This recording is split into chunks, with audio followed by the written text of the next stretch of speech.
Magandang tanghali. Welcome to another edition of Straight Talk with the Daily Tribune. At ngayon, mapalad tayong makakasama ang napaka-busy press from yesterday's transport strike, MMDA Assistant Secretary Celine Pialago. Ma'am, good afternoon and welcome. Yes po, good afternoon at sa lahat po ng nanonood, magandang hapon po sa inyo. Yun lang ma'am, first, kumusta po yung transport strike kahapon, yung overall assessment ng MMDA? Well sir, para naman ho sa amin, napagserbisyohan naman po natin yung mga commuters natin at nakapagpadala ho tayo ng mga city buses, may 2 military trucks, may mga katuwang po tayo mula sa iba't ibang local government at meron din ho maging kapulisan. So may mga trucks ho mula sa JTF and CR, ang mga police mobiles, nagsilbi na rin hong libreng sakay para sa ating mga commuters. So far sir, okay naman ho. At as early as 8 in the morning, naging normal ho yung sitwasyon ng daloy ng trapiko, ng mga commuters natin. At hindi naman ho ganun, sir, kadami yung bilang ng mga stranded. So, contrary sa claim ng mga transport groups na talagang successful daw as they claim. Well, sir, kasi ang measure ho kasi talaga nila kung bakit nila sinasabing successful dahil nag-suspend ng classes. Yeah. So, yun naman ang gusto nila ma-paralyze, no? Pero may istorbo, magkaroon ng aberya, ma-focus sa kanila, yung kanilang mga hinaing. But if you will ask me again, I will never change my statement. They were not successful after all. Napaghandaan ho sila. Kaya ako ho sinasabing they were not successful dahil napaghandaan sila. Hindi namin sila hinayaan na mas marami pa yung kanilang maperwisyo. Hindi ho natin binigay sa kanila yung satisfaction na maraming mga kababayan tayo ang papasok sa trabaho at eskwela na hirap na hirap. Hirap na nga ho sila on a daily basis di ba? Ang dami na nga hong ina-address na problema sa usapin ng trapiko. Dadagdag pa yung tigil pasada. That's why I'm saying they were not successful dahil napaghandaan po sila. Oo, yun at tulong-tulong din. Well, actually sir, yes. Na-paralyze nila ng 1 day as they assume. Classes were suspended. Pero hindi naman ho lahat ng nagtatrabaho at ilang mga kumpanya ay nagsuspend. So, umiikot pa rin naman ho ang sirkulasyon, kung ekonomiya man ang gusto nilang sabihin. Kasi ho, sinasabi nila 1 day. 1 day, at least na-suspend namin ng school, ang work. Fine, then do it a month. Do it a year. Siguro by then, saka lang natin masasabing successful. Kaya 1 day? No. They were not successful. And malaking factor talaga yung mga proactive measures na ginawa ng mga ahensya ng ating gobyerno tulad ng MMDA and the LGU, even the PNP. May mga mobile na nagsakay ng mga commuters natin. So overall, ma'am, what's the message na ng MMDA dito sa nangyari kahapon? Well, sa amin naman sir, alam naman ho natin kung bakit may mga kilos protesta, At syempre kailangan ang gobyerno sensitive sa kanilang hinaing. But then again, ang dami na hong mga grupo ng jeepney operators ang sumasang-ayon na sa PUV modernization program. Ngayon ho, kung may mga question ho kayo, may mga naman po ito consultation meetings, meron pong efforts ang DOTR na mapaabot ang kanilang proyekto sa inyo, kinakausap nila kayo, bakit kailangang umabot sa punto na magkitigil pasada kayo, then mahihirapan yung ilang mga commuters. So nasaan ang quote-unquote that they claim that they are makabayan? Kung ang mga pasahero, yan ho ang dahilan kung bakit kayo may negosyo, kung bakit kayo kumikita. Yan ho ang trabaho ninyo, bread and butter kung tawagin, mga pasahero. Then now, mga pasahero din ang pahihirapan nyo. Ironic. At habang ginagawa ng gobyerno lahat, parang awa yun na, huwag kayong dumagdag, diba? Yun ang naman ho yung gusto nating sabihin sa kanila. Pero hindi natin sila mapipigilan. Pero hindi rin ho namin sila hayaang magtagumpay na paralasahin nila ang buong Metro Manila. If their claim na suspend nila ang classes at work, para sa kanila, na paralyze na nila yung ganon, well, 1 day won't hurt. I mean, they have to try harder. Yeah. Kumusta naman po yung bus ba natin? Anong update doon? Well, sir, meron na po kasi yung writ of preliminary injunction. So, nasa korte na ho yan. Kaya, hindi na ho yan pinag-uusapan sa ngayon. Kasi, alam nyo ho, possible na makontempt. But then again, alam ho nila ang long-term na plano ng government, ayan, at yan ho yung ma-address yung mga public transportation, At ito hong usapin ng mga bus terminals sa EDSA na patuloy hong lumalago ng parang kabute. Dati ho, 47 lang yan nung nag-start ako sa MMDA. Now, it's 49. So ito rin ho mga provincial buses na to, ang violators ng nose in, nose out policy, alam po natin yan. Ang mga sobra ho nilang units nasa backdoor ng kanilang mga terminal na hindi na ho nagagamit bilang alternate route. Yung mga kababayan po natin galing provinces, pagbaba ho dito, lilipat pa rin naman ho sila ng city bus eh. Ang sitwasyon ho nila, nasa labas sila ng terminal, mainit, maulan, mausok, and for them, they still claim it as convenient, ano? Pero ho, itong mga terminal na to, intermodal. Meron ho silang options if they can ride a Grab, a city bus, a jeepney, etc. So, yun ho yung plano ng provincial bus ban. Yung mga naninira ho sa provincial bus ban na magdodoble daw ho ang pamasahe, that's not true. Dahil kung galing ka ng Baguio hanggang Valenzuela Interim, per kilometer lang ang babayaran mo. So, syempre mababawasan na yung regular mong binabayaran. So, from Valenzuela naman, papasok ng Metro Manila, additional pay yun. Pero kung isusoma total mo yun, ganun din yun. Dalawang beses ka lang nagbayad, pero hindi mas mahal, na split into two. So, may mga wrong information ho kasi masiraan lang yung policy. So, this is much better ho para ma-clear at ma-address yun. So, yun po, no? Pero nasa korte na yan, sir. We will just wait kung ano hong mangyayari. So, despite pala yung effort na to get rid of bus terminal sa Long EDSA, may dumagdag pa na Yes, sir. from 47 nag-49. Yes po. How was that, ma'am? Paano yun? Nabigyan sila ng permit ng local government? Well, sir, meron ho kasing, may terminals po kasing ini-split sa gitna. Then, nagkakaroon na ho ng mga panibagong unit. So, may mga sister companies, Sister etc. companies, Yes, okay. sir. Parang kambal plaka. Meron pa ba noon ngayon? So, marami po yan. Oh, Kaya diba, ho, sa ang mga bus? crackdown yan, tuloy-tuloy kasama hong LTFRB. At in fact, ang impounding areas po namin punong-puno siya ngayon. Kasabay nga ho ng crackdown nitong mga city buses na colorum, UV vans na colorum, doble plaka, illegally parked vehicles. Sobrang punong-puno po yung impounding area. Ngayon. Okay. So, bare months naman muli, lagi yan. Taon-taon natin na ano yan, yung traffic during the season talagang bumibigat.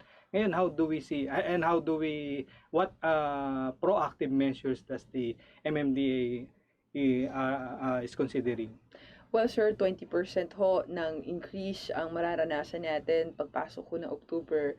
Yan ho yung mga bilang ng mga bagong sasakyan, yung mga sasakyan ho na nanggagaling from different provinces papasok ng Metro Manila for businesses, for tradings, for vacation, for attending light shows, night markets, etc. Yan ho yung 20%. Shoppings. So, proactive, we keep on doing everything that we can, but we can only do so much because of the limited power that we have. Pero ho, yung ating hong mga enforcers ay naka-in place naman ho. Kasi ho, ang MMDA Enforcement Agency, no? Kung may mga policies man po tayo, should be approved by the Metro Manila Council. And usually ho, kapag bare months, ang ginagawa ho natin dyan ng MMDA ay nagkakaroon ho ng adjustment sa mall operating hours, number 1. Moratorium ho sa ilang mga roadworks, but not the big ticket projects. So, yan ho yung mga priorities natin sa ngayon. At sa volume reduction program, sir, wala naman ho tayong latest policies for that. Meron naman ho tayo mga total track ban, light track ban schedule, pero ang number 1 kalaban po natin dito, volume. As we speak po, we are now at 410,000 vehicles daily. Ang carrying capacity lang ho ng EDSA was just 245,000 daily. So, almost doubled na. At nag-average po tayo ng 42 vehicular accidents daily. At nag-average naman po tayo ng stalled vehicles daily na nasa 25. At lahat po yan contributory factors sa pagbigat ng daloy ng trapiko. That is aside from yung sinasabi nyo na may 1,000 vehicles a day ba? 3,000? Yes, sir. Na-increase yes, bago. 1,000 ho yung nadadagdag daily, no? Pero yun ho yung 1,000 na dumadaan talaga dito sa Metro Manila. Pero kung nationwide ho tayo, yung talagang bago po talaga, more than 3,000 po yan. Ano? A day? Yes po, a day. At ang nakarehistro ho sa Metro Manila dyan ay nasa mahigit 1,500 at most.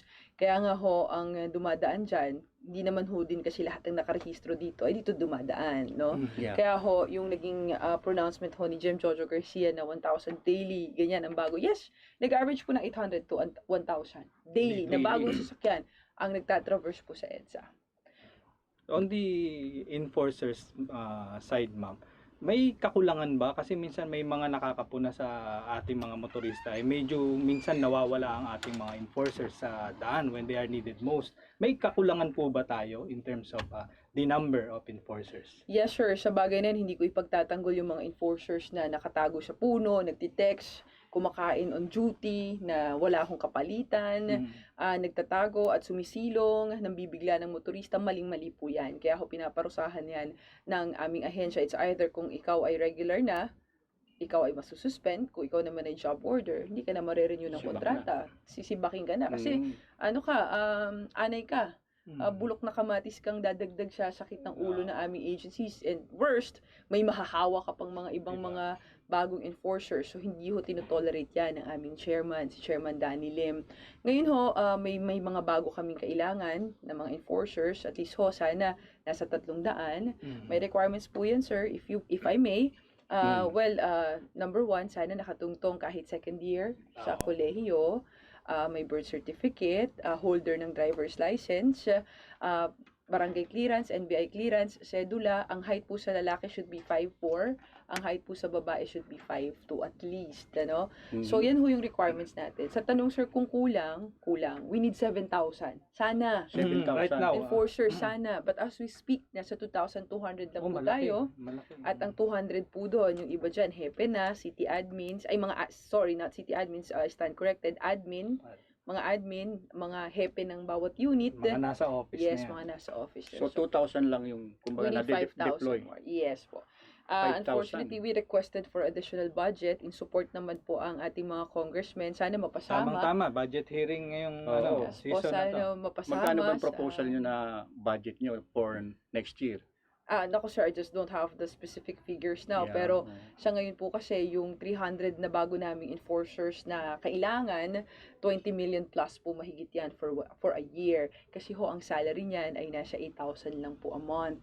So less than the minimum. Yes po. So, yung 8,000 times 300, if I'm not mistaken ho, every month nasa 2 million yan something. At in a year, aabot po yan ng 20 million 20 mahigit. million. So, sa 300 na enforcers po So yan. salary lang nila yun. Yes po, if we do the math, let's do the math here. So, that kasi po mahirap mag-compute on air. 300 times 8,000. Tama sir, 2.4 million. So, sa isang Monthly. taon ho, that's times 48. 12, 28. Yes po, 28.8. Ganun yes. pala kababa yung yung sweldo ng ating mga enforcers. Hindi pa po So, kasi hindi- nai-increase yan, sir. Pero priority po yan ni Chairman Danny Lim. Yung maging yung hazard pays, yung increase sa sahod, lahat po yan. Unfortunately, sir, wala sa kapangyarihan ng aming chairman yung kung kami lang ang masusunod. Sana ibibigay na namin. Pero, of course, we need Congress for this. Pero naapektuhan ba yun yung mga applicants natin? Meron ba? Meron ba mga nag-a-apply knowing that the salary offer is that 8,000 a month? Wala naman sir kasi let's put it this way, marami pa rin po tayong kababayan ang nangangailangan ng trabaho of course. So pag may nakita ho silang ganitong opportunity, susunggaban po nila ito, no? But in the middle, during the training, nakakayanan pa, pero ho kapag sila ho ay nasa kalsada, napakadaming factors na ho yung nagsisink in sa kanila, kaya ho yung iba na i-involve sa mga hindi tamang gawain, hindi natin tinotolerate yan. Yung iba ho, ang nagtatago sa lilim, civilian mindset. I'm sorry, sad to say, pero the civilian mindset na magsakripisyo for other people, napakahirap po yan, lalo na ho sa mga kababayan nating hindi namang sanay mabilad ng 8 hours a day. So, dun ho sa mga mag-a-apply sa MMDA, kasama po sa in-applyan nila sa kanilang trabaho, ang usok, ang init, tumayo, ulan. Yes po, ulan, ang mura ng mga driver, Yan, isa pa yan. ang pananakot ng ilang mga driver, napakadelikado. So, kasama ho yun sa ipinasok nila. Pero, again, sir, wala hong karapatan. Hindi ho justifiable ang maging corrupt. Hindi ho justifiable ang maging tamad dahil ho sa sahod. Pumasok po sila sa MMDA, wide eyes open. Ilang buwan? Habang inaasikaso ho ng agency na mapaganda ito, yung sa mga papasok pa lang, dapat nakita na nila yung sitwasyon. Tama. Ilang buwan? May training ba sila? Mga ilang Yes, buwan ba? sir. Alam niyo ho, si General Taguinod ho, pinagtitrain ho ang ating mga enforcers, kinakalburin ho sila. Yes po, pinag-jogging. Parang may mga military Yes po. approach. Yes po, may mga ganun hong measure ang ating General Taginod to make sure ho na yung ating mga enforcer ay physically fit, kasama ho yan. At yun nga ho, masubukan yung pagbilad sa init. 3 buwan ho halos ang training Ang nila training. dyan. Bago Pero wala actually namang ito, hazing yon. Wala naman sir, malayo-layo po ito sa training talaga ng mga military officers natin. Pero at least ho, dumaan ng training. Pero yung ako personally nagtataka ako kasi minsan na-observe ko rin na yung parang orientation is nung mga ibang enforcers. I don't know kung mga MMDA ito or mga locals. Kasi may mga times talaga or in most cases ang approach nila is manghuli. Hindi i-manage yung traffic. Diba? Alam mo, may mga nagta-traffic diyan tapos pagkatapos pag-violate na yung motorista, tsaka sila lalabas at papara. Ganun ba yung orientation ng natin, mga enforcers? Well, sir, pareha, no? Apprehension and traffic management. Syempre, sir, may mga pagkakataon na talagang importante ring ma-apprehend yung mga pasaway. Kasi ang liwa-liwanag na nung signage na no U-turn, nag-U-turn. Diba? Kailangan pa ba ng tao doon at saka sign para lang sumunod ang isang motorista, di ba? Pero ho yung mga enforcer ho na nakakarating ho sa atin na wala namang signage, nagtatago, susulpot bigla, mali ho yun. Hindi ho tinotolerate ng MMDA yun. Again, pag permanent ka or regular employee, suspended, job order, hindi ka na i-renew na aming chairman Danny Lim. No second chance for you. Kasi one strike policy, pero alam niyo naman ho yung mga regular employees under civil service, may due process yan, protected po sila. So yun sir, pareha. Kung nakikita naman ho na, for example, no loading and unloading, itong mga city buses na to, nakikita nyo kinakaway-kawayan, hindi naman sumusunod. That's the time you have to apprehend this, tigas ulo drivers. Kasi pag pinabayaan mo rin yan, nawawala rin yung respeto nila sa'yo. Harap-harapan, kaya nilang mag-violate ng traffic laws, kahit na may mga signages, kahit na may enforcer. Actually, parang malaking factor yun yung tingin ng ibang mga motorista sa mga enforcers di ba? Yes, sir. Oo naman, sir. Yes, sir. Kasi sir, noon, ang mga traffic constables ay mga dating street sweepers. So, yung minana na lang. itong mga drivers ho na nakakasalamuhan natin ngayon, tumanda na ho sa kalsada to, ang mindset nila siguro hanggang ngayon, mga dating street sweepers pa rin ito. But I'm telling you na ito ho mga enforcers natin ay mga nakatungtong ng kolehiyo, iba ho dito ay college graduate pa. Dumaan din naman ho ito ng training. Kasi may training na kami sa MMDA. Anong rason bakit meron tayong HPG pa? Well, sir, number 1, karagdagang deployment. Iba pa rin ho ang tulong ng HPG. At syempre, dahil po they are considered to be guardians of the highway, iba rin ho ang presensya ng ating kapulisan sa kahabaan ng EDSA. Let's admit that. Malaking tulong po yan. Sila ho ay nakatask sa Timog to Ortigas. At yung iba hong portions ng EDSA MMDA, yung iba hong mga perpendicular roads MMDA, intersections MMDA. So yung napaka-critical po na area sa EDSA, nasa pangangalaga po ng HPG. Si Colonel Tabuena. I mean, okay din po ang may HPG. Lahat po halos na ating mga HPGs are equipped with their motorcycles. So alam niyo naman ho, pag nagpasaway itong mga drivers natin, dadaanan lang nila yung enforcers Pero if they see na may katabi kang motor, meron din po kaming mga riders, pero mas marami po sa amin yung naka-stationary, yung for traffic management. May certain lang deployment. sila. Yung naka-foot lang siya, nandun lang po siya. Fixed post po kung tawagin. Kaya pala nagtatago pag umulan sa umaraw. Well, sir, tama po yan. Hindi ho natin inaano yan, no? At pag nakikita ho natin walang enforcer, talaga hong pinapalabas natin yung mga yan. Noong una ho, nagkaroon ng problema sa kapote, sabi ho ng mga enforcer. So, binigay ho ni Chairman Danny Lim lahat ng kanilang pangangailangan. Siguro wala na hong rason na hindi ho sila maging visible. Tama po yan. Tama. Tapos maiba naman tayo, ma'am. Doon sa clearing, kahapon yung nag-lapse yung So far, ano yung compliance rate natin dito sa Metro Manila among the LGUs? Yung compliance percentage po kasi, yan po yung efforts ng local government. Kung pag-uusapan po kung nag-clear sila lahat. In fact, nagkaroon po sila ng iba't ibang clearing team, di ba? So, sa compliance percentage, that's 100%. Nag-comply po lahat. Pero kung success rate ang pag-uusapan, kung ilang areas na po yung na-clear nila, na-audit, na-assess ng DILG na po ang mag-a-assess po doon. Magbibigay ng success rate sa kanila. For example, at this particular local government, kung makikitang yung mga reported areas with full of obstruction ay pagbalik ng DILG, same situation, sila ho ang mag-a-assess. So sila rin ho ang magde-determine ng mga barangay officials na nagpabaya. The barangay officials also would undergo due process kung bakit nga ganyan, etc. Nag-iikot po ang DILG, and I have to remind the public, this is not just metro-wide, it's nationwide. Nationwide. Oh. So yun sa saan papasok yung MMDA pagdating dito sa mga Mabuhay clearing? lanes, mabuhay lanes, sir. Kasi yung mga mabuhay lanes natin, papasok yan ng iba't ibang local government no? Ngayon, ang mga mabuhay lanes po natin, good news, ay wala ng mga existing city ordinances. For example, dati ho ang Annapolis. Mabuhay lane yan. San Juan. Mabuhay lane yan, pero may one-side parking. Ah, So, parang medyo contradicting yun, Kasi ang MMDA, clear all the roads from any obstruction. At talagang masusupersede natin yung mga existing na city ordinances. Paano naman din ho yung mga residente doon, yung mga business establishment na nagbabayad ng parking kasi nga may city ordinance. Nagko-conflict. Ngayon ho, with this deadline of DILG, na-address po ng ating mga local executives yon. So, nilift na ho yun. Wala na. Wala nang mga city ordinances sa ating mabuhay lanes. So, free na yung MMDA mabuhay na lanes, mag-clear yes. ng So, pag mabuhay lanes, mabuhay lanes. Okay. sa garbage naman tayo. Yes, sir. Kasi dati, sinarado na yung Carmona. May project yan sa Carmona landfill, di ba? Yung parang housing. Natuloy po ba yun?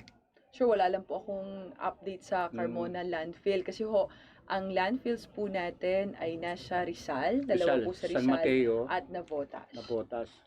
Offshore yung sa Nabotas, di ba? Yes, sir. Offshore. So, anong sistema nun? Kayo nagme-maintain, tapos? Ang landfill po, kami lang po ang nagme-maintain dyan. Pero ho, yung pagtatapon, nasa local government na po yun, sir. At yung contractor ho ng mga truck ng kanilang basura ay local government na rin po. So, pinaka-latest ho na sinara ngayon ay yung Payatas. Sarado na po yan. Sarado na. Atlas. Dahil po hindi na safe sa community within Payatas at puno na rin ho. Actually, matagal nang dapat isinara yun. Ngayon lang pala sinara. Kailan yun sinara? Ano po yan? Si GM Jojo Garcia ho talaga nanindigan din dyan sa Payatas na yan. Sinara po yan. Yung mga naman ma'am, yung mga recent, yung last elections natin, nakita natin yung mga yung mga millennials na yung Vico Soto. How do you see this yung mga present ang mga upcoming leaders dito sa Metro Manila na alam naman natin na it was for long it was ruled by this di ba, yung mga political family, old political Yes, families. Now may mga in the name of Vico Soto and Isko Moreno. Paano nyo nakikita ang magiging epekto nito sa overall ng Metro Manila? Well, sir, kasi alam niyo naman po ang eleksyon, kung sinong iboboto ng mga tao, sila ho ang talagang maninilbihan, at alam ho natin na may nakita sila doon sa kandidato na yon na hindi po nila nakita doon sa nakaraan o sa ibang mga kalaban. So sa amin, sir, regardless of your age, regardless of your gender, kung ang layunin po ninyo ay personal, yung interest ninyo, lahat personal, wala akong pagbabago talaga yon. Pero kahit na bata pa yan, ang requirement lang naman ho to get into public office, 18 years old and above, Filipino citizen, able to read and write, and a Filipino citizen. So, I mean, I'm not in the position to judge these new leaders and these young breed leaders, as long as sila ho ay nagtatrabaho at alam ho nila yung problema ng Metro Manila at na-address ho yun katuwang ng MMDA, wala akong problema dun, sir, regardless of their ages. So far, ano naman yung coordination between MMDA yes, and sir, this wala po young, tayong problema sa mga Metro Manila mayors ngayon, pero we have also to respect the local government code. Kaya ho may mga MMC meeting, may mga policies na talagang kailangan pag-usapan. Kasi sila ho ang kung tawagin natin ay sila ho ang leader, at anarkiya ho yan So, kanya-kanya hong area yan ng kanilang pamamahala. So, hindi ho pwedeng sagasaan basta-basta ng MMDA yon. So, pinag-uusapan naman sa loob ng council yun, di ba? Yes po. Paano hatian ng dyan? I understand si Mayor Olivares ang chairman ng Metro Manila Council. Yes, sir. Paano po ang latest ngayon sa kanila? Well, sir, lahat naman po ng mga mayors natin always present yan. At lagi po silang in support sa mga projects ng MMDA. Ito nga lang kung provincial bus ban, approved by the council yan eh. So, hindi naman ho naging mayors ang problema natin dyan. So, okay naman po. Wala pa po kaming na-encounter ng mga mayors na tataliwas sa programa ng MMDA. Ang gusto lang naman po ng mga mayors na to, reasonable. Yung policies, back up with data and research, at kung meron man po silang katanungan, dapat masagot ng nagpe-present sa MMC. Then that's it. Kung nakikita po nilang feasible, pinupush through naman po nila. Kaya nga po kami, yung mga side ideas po na dumarating sa amin, how to solve EDSA traffic, inaaral din ho namin, finifilter. Hindi pwedeng basta-basta tayo mag-present sa MMC. At iba yan yung mga parang out of this world na one-way EDSA, one-way CPAL. Binibigyan nyo ba ng oras para naman, sir. pag-aralan Kasi yung mga ganun? pwedeng hindi mo i-apply yung buong suggestion, pero pwede mong ma-apply sa ibang lugar. For example, one-way EDSA. That could happen sa ibang mga intersections that you could make one way, etc. Pwede mapag-aralan ng engineering department, ma-simulate, di ba? Baka pwedeng kailangan na talagang damihan yung mga one-way na inner streets, which is happening right now. Sa BGC, one-way nga lang ho ang lugar na yan. Ikot lang Iikot ka nang iikot. Makati. So, maybe that can happen also in some of the perpendicular roads going inside and outside EDSA. So, yun ho yung natin, Pwede. Hindi mo man makuha yung buong idea, pero pwede kang may matutunan doon to come up with a new policy. Pero ngayon, ano ng travel time sa EDSA? Well, sir, 18 kph. Yan ho ang average natin. Bilis na. So, yung 5 minutes. yung 5 minutes. So, when you're coming from Pasay to Monumento, mga ilang oras kaya ka makakarating dyan? Well, sir, to be honest with you, sa ngayon, ang rush hour, hindi na ho ma-identify kung kailan. Kasi napakadaming factors na nagkukos ng pagbigat. Yung volume, yung mga aksidente, yung stored vehicle, yung pag-umulan, pag-payday, long weekend, rush hour, Friday, tapos umulan. Lalo nga pag Sabado, di ba? Mas matraffic. Ang bigat po niyan. So, pag weekend naman ho, naglilipa na yung mga road repairs natin, road works, road reblocking. So, mabigat. Iba't ibang factor. May araw naman ho na parang sobrang luwag, no? Baka po may city na holiday, no? Or may sineselebrate, yes. So, iba-iba. Pero ho, on a typical like 6 in the morning to 8, mabigat po talaga yan. Just to answer your question, Monumento to Pasay, kung nasa private po, 2.5 hours, 3, ganyan ho yung nare-receive namin. At hindi ko ho i-filter yan na 1 hour. Kasi baka ho may mag-challenge accepted at bilangin niya yung 6 a.m. So, may pagkakataon pong 2 hours, meron naman pong okay naman ng 1 hour and a half. So, medyo mabigat ho para sa ating mga motorista at commuters. Wala bang plano na i-review yung color coding scheme natin? Well, actually, sir, meron po. I'm just not in the position now kasi baka ma-preempt. Pero ho, it's either abangan ho natin kung ano ho yung gagawin siya sa number coding scheme. May technical working group na? Yes, opo. Okay. So, kasi kailangan yun eh.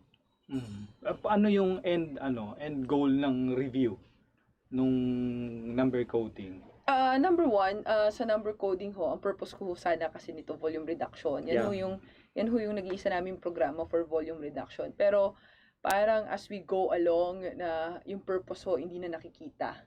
So kaya ho siya nire-review ulit to come up with the study kung naging effective ba siya in terms of volume reduction. And tapos na-reach ba talaga yung purpose na kumonti ito during this particular days o mas napalala. So, mahirap po kasi na verbally lang natin sasabihin. Kaya ho, may technical working group to study about it. Yeah, tama yan.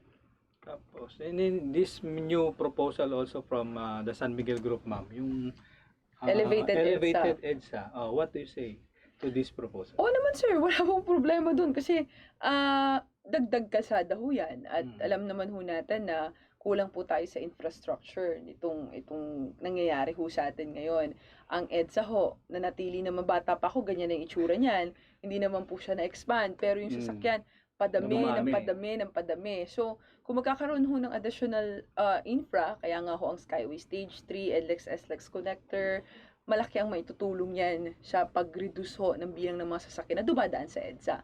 So wala ho kami nakikitang problema dyan. But then again, kahit ho anong kalsada yung ipagpatong-patong natin, pag hindi ho natin naayos yung policies para ho sa talagang massive volume reduction program, wala hong mangyayari dyan. Kasi habang tumatagal, nagkakaroon ho ng mas kakayanan ng ating mga kababayan makabili pa ng sasakyan, which is their right at the first place. Hindi natin pwedeng pigilan yung mga kababayan nating magbumili ng sasakyan. Kaso kung wala naman silang parkingan. Kaya that's why, sir, that's where the policy should comes in. Na dapat yung no car, no garage policy, umpisahan na yan. No phase out policy, umpisahan na yan. Para ho, yung proof of parking, kahit na kung may kakayanan kang makabili ng 5, that's your right. Basta may parking ka. Hindi ka makakaabala sa ilang mga motorista. Tama. So, wala kami nakikita bro. Pero hanggat wala yung mga yan, tapos yung kakayanan at kapasidad ng mga kababayan nating makabili ay nandyan, mapupuno lang din ho yung mga susunod nating infrastructure in the next 10 to 15 years. And yung pinag-uusapan po natin ngayon will be the same topic by that year. Oo, traffic pa rin, ano? Wala bang nag-come up ng carless day man lang sa meeting ng mga Metro Mayors? Wala, sir. Wala. Alam niyo naman ang mga kababayan natin, pag meron kang binan na sektor, medyo magulo ho yan. So, pag violent reaction. pag motorcycles ho ang pinagbawal mo sa EDSA, magagalit ho ang riding community. Pag mga private naman ho ang iban mo, which is the proposal of Congressman Egay Erice, banning private vehicles from 6 to 9 hours. So, mayroon na naman hong mga sentimento. Because we all have the right to use that major thoroughfare which is EDSA. So, kailangan ho dito yung policy na para sa lahat Huwag tayong mag-demote o mag-alis ng sektor. Kung meron man, magpo-provide tayo ng alternative for them na maayos. Paano ho yung mga private, kung masikip ho yung alternate routes, paglalaban po nila yon. Kasi malalaki yung sasakyan nila. Pero SUV. we're open with the study of Congressman Erice also. Kailangan lang hong tingnan kung kakayanin ba ng inner streets, yung 410,000 na yon. So 410,000 ang private po dyan, nasa 380. Is there a need to amend the MMDA charter para ma-strengthen yung di ba? Kung magkakaroon po sila ng panahon, sir, why not? Siguro sa pagkakataon na yan, sana yung medyo papabor na sa atin at magkakaroon ng kapangyarihan yung agency to implement these traffic laws on our own. Kasi po, iba-iba ang traffic team ng iba't ibang local government. So, I'll just give you an example. Ortigas flyover. Pag bumuntot na ho yung traffic dyan because of what's happening inside Ortigas Business District, hindi na po saklaw ng MMDA yan. Ang amin lang city na yun. hanggang bungad lang ho ng pagbaba yung kaya namin. Major toro lang. Yes, oo. So, magbubuntot na ho yung buong southbound yan. So, kagaya rin ho ng JP Rizal, hindi ho ito kasalanan ng mga local government, volume po ito. Alam po natin na pag umaga, mabigat ang southbound, pag pauwi, mabigat ang northbound. So, pag umaga, buntot ho dito sa may JP Rizal, sa Guadalupe. So, bubuntot din ho yung traffic dito sa kahabaan ng EDSA southbound. Yung mga malls, we have the presence of at least 17 malls in EDSA. Lahat po yan, lalabas, papasok, at bago pumasok ng mall yan, may security. So, may delay. We cannot tell these malls na wag mag-security dito. Kailangan yun. So, yung iba ho mga hotels with valet parkings, pag nagkaroon ng events. So, yan ho yung mga kailangan nating tingnan. Schools and universities. Wala ho sa EDSA, meron po pala sa EDSA, nasa 2. Pero yung iba nasa primary roads na napaka connecting route po sa major thoroughfare. Green Hills, So, yan ho, Katipunan. So, alangan naman din sabihan natin yung mga batang huwag magkotse. That's the right. So, kailangan ho dito talaga yung sistema, policy ho, scheduling. So, napakadami hong kailangang ayusin. Pero sa policies, kailangan aprobado po ng council. Kung magkakaroon man ho ng mga amendments, Congress. Kung mga budget, Congress.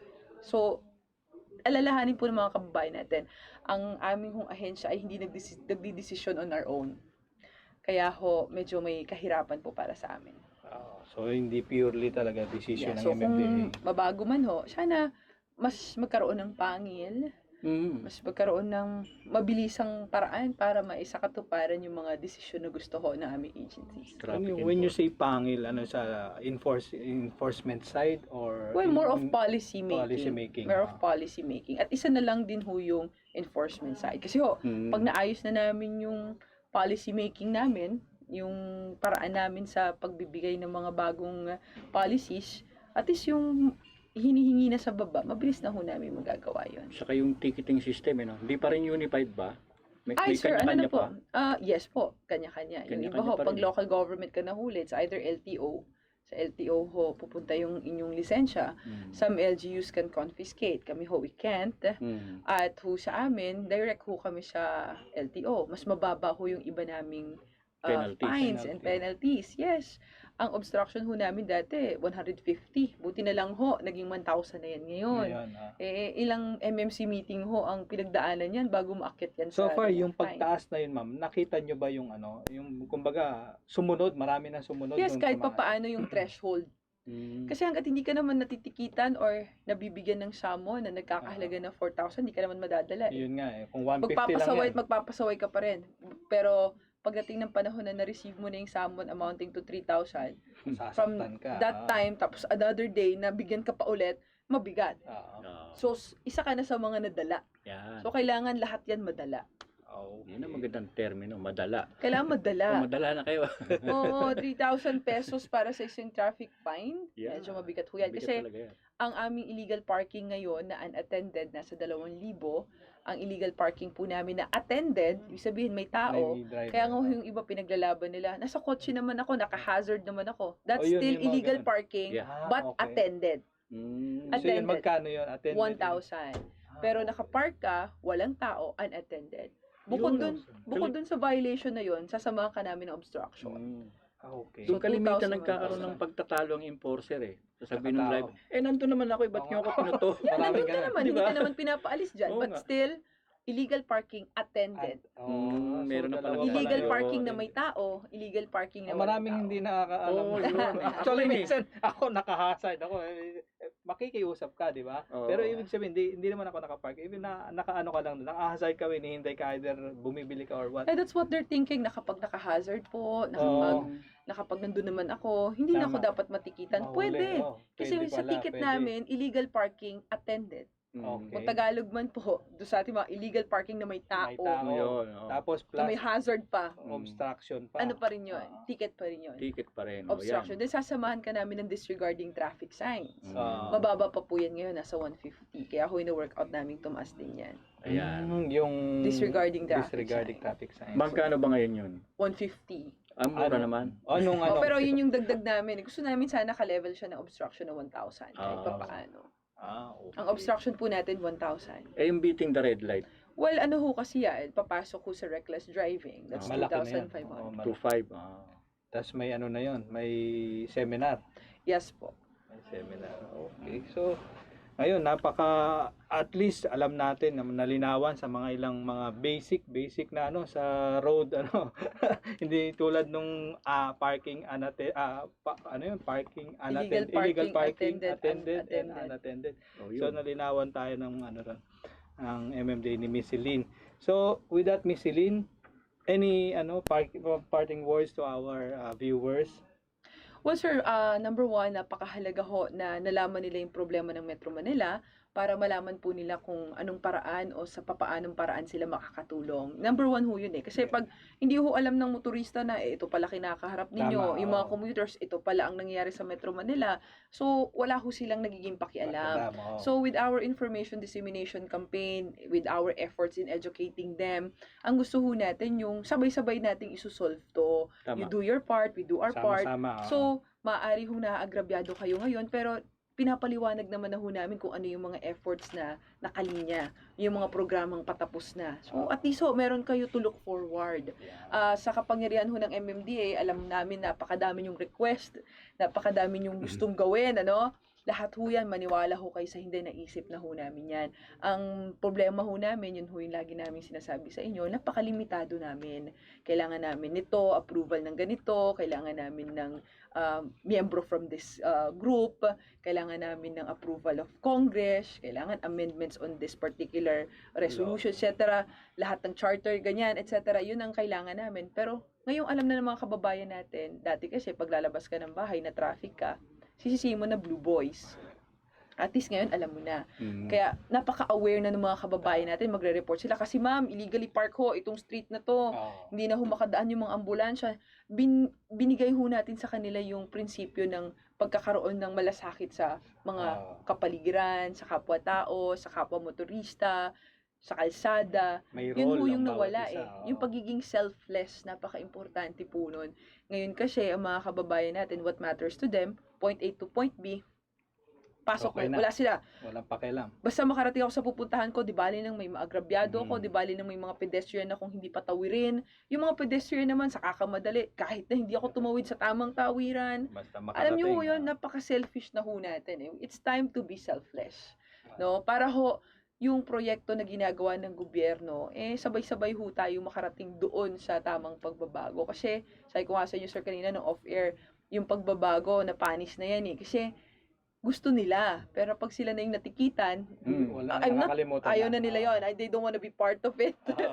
Pag sila na yung nato, ayaw na nila. Teka, bakit mo ko tinuto? Lahat na, diba?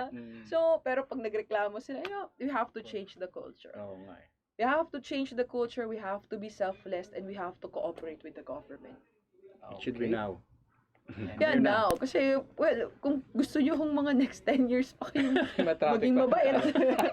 Traffic lang tayo. With that, well said, Asec Celine Pialago. Thank you. Thank you very so much, ma'am. Thank you po. Thank you po, ma'am. Thank you, sir. Ayan.